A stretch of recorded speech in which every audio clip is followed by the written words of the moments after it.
राधे राधे दोस्तों, कैसे हैं आप सभी। मैं आई हूँ कृष्ण कन्हैया की प्यारी सी नगरी वृंदावन घूमने के लिए और आज मैं आप लोगों को पूरे वृंदावन के दर्शन कराने वाली हूँ और साथ ही साथ दोस्तों वृंदावन से रिलेटेड हर एक छोटी बड़ी जानकारी भी बताऊंगी। इससे जब भी आप वृंदावन आए तो आपको कोई भी प्रॉब्लम ना हो और आप बड़े ही आसानी के साथ वृंदावन को घूम सके और बहुत ही अच्छी तरीके से वृंदावन के प्रमुख मंदिरों में दर्शन भी कर सके। इस वीडियो में हम जानेंगे कि आप वृंदावन कैसे पहुँच सकते हैं, यहाँ पर आने के बाद में आपको होटल व धर्मशाला कहाँ पर लेना ज्यादा अच्छा रहेगा, वृंदावन को घूमने का सही तरीका क्या रहता है। फिर दोस्तों हम बात करेंगे यहाँ पर खाने की क्या व्यवस्था है, वृंदावन में आप कहाँ घूम सकते हैं, यहाँ के प्रमुख मंदिर कौन से जिनमें आप दर्शन करने जरूर जाएं और वीडियो के लास्ट में हम बात करेंगे कि इस प्यारी सी यात्रा में आपका कितना बजट लग सकता है, कितने बजट में आप इस यात्रा को पूरा कर सकेंगे। तो बिना स्किप किए हुए एक बार इस वीडियो को पूरा जरूर देखें जिससे आपको संपूर्ण जानकारी मिल सके।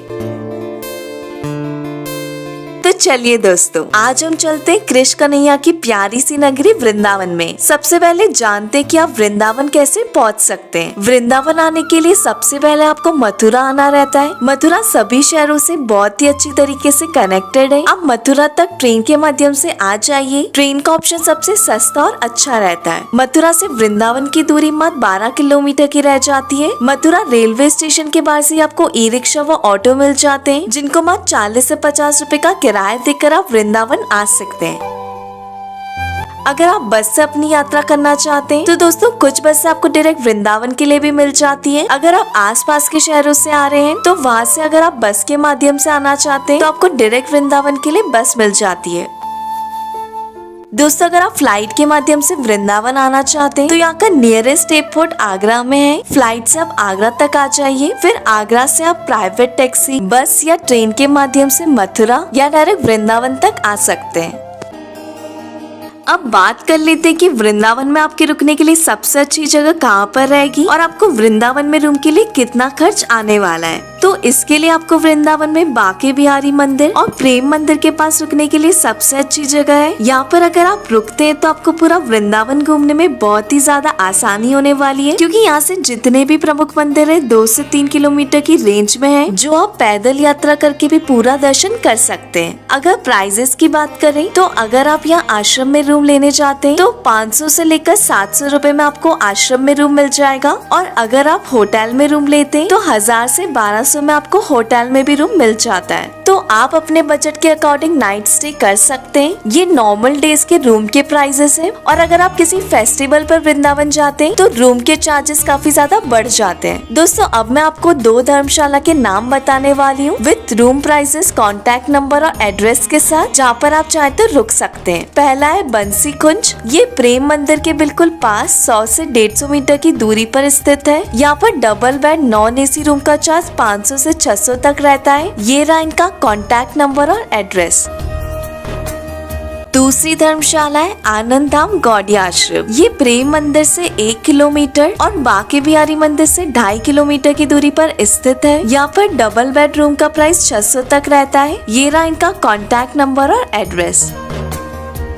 तो दोस्तों ये तो बात हो गई कि आप वृंदावन में कहाँ रुक सकते हैं। अब बात कर लेते हैं कि वृंदावन पहुँचने के बाद में आपको कौन कौन से मंदिर में जाके विजिट करनी है और कौन कौन से मंदिर में जाके आपको दर्शन करना है। तो दोस्तों अगर आप सुबह सुबह वृंदावन पहुँचते हैं तो वृंदावन के सभी मंदिर सुबह 7 से 8 के बीच ओपन हो जाते हैं। तो सबसे पहले आप दर्शन करने के लिए जाइए बांके बिहारी जी के मंदिर। बांके बिहारी मंदिर की एक प्रथा जो अन्य मंदिरों से अलग है वह है यहाँ की पर्दा प्रथा। यदि आप कभी भी बांके बिहारी मंदिर जाएं तो गौर कीजिएगा कि आप बांके बिहारी मंदिर में ठाकुर जी के दर्शन हमेशा टुकड़ों में कराए जाते हैं।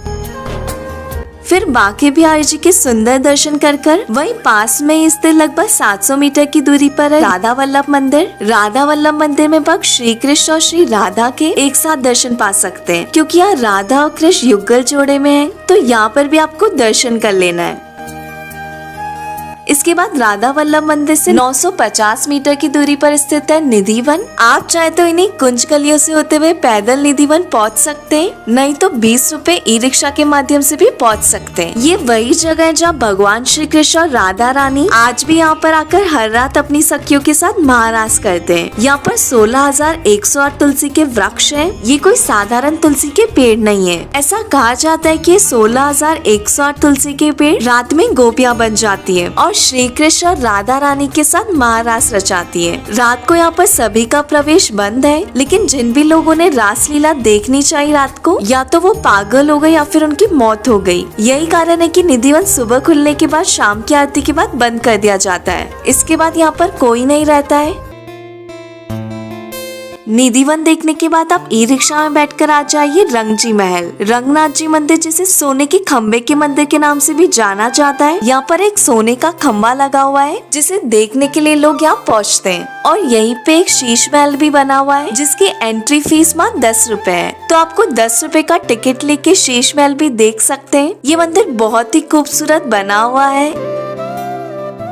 इसके बाद आप आ जाइए अपने रूम पे और दोपहर में रेस्ट कर लेना है। दोपहर में रेस्ट करने के बाद मैं इसलिए कर रही हूँ क्योंकि वृंदावन में जितने भी मंदिर है वो 12 से 1 बजे के आसपास बंद कर दिए जाते हैं और शाम को 4 बजे के बाद सारे मंदिर ओपन किए जाते हैं। तो दोपहर के 4 घंटे आपको आराम कर लेना है, या फिर अगर आप रेस्ट नहीं करना चाहते तो आप अपना लंच कर यमुना घाट भी आ सकते हैं। यमुना जी के किनारे थोड़ा समय व्यतीत करें। आप चाहे तो बोटिंग भी कर सकते हैं और उसके बाद आप यही यमुना जी के किनारे बना केशी घाट पर भी घूम सकते हैं।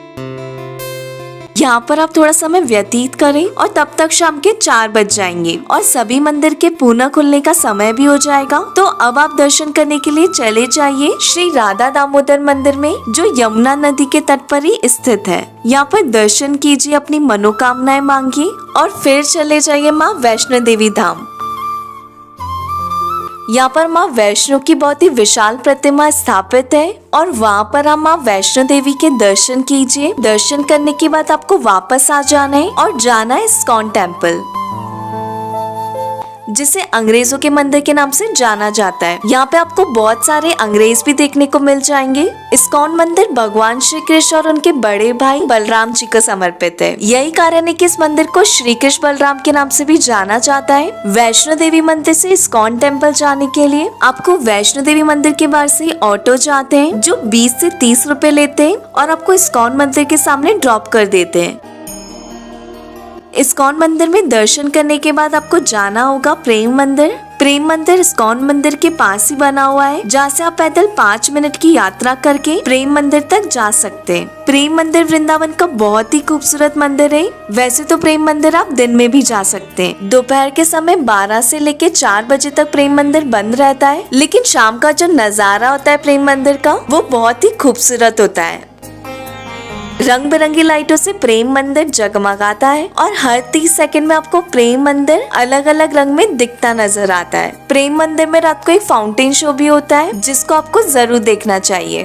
तो दोस्तों, ये तो बात हो गई कि आपको वृंदावन में कौन कौन से मुख्य मंदिरों में दर्शन कर सकते हैं।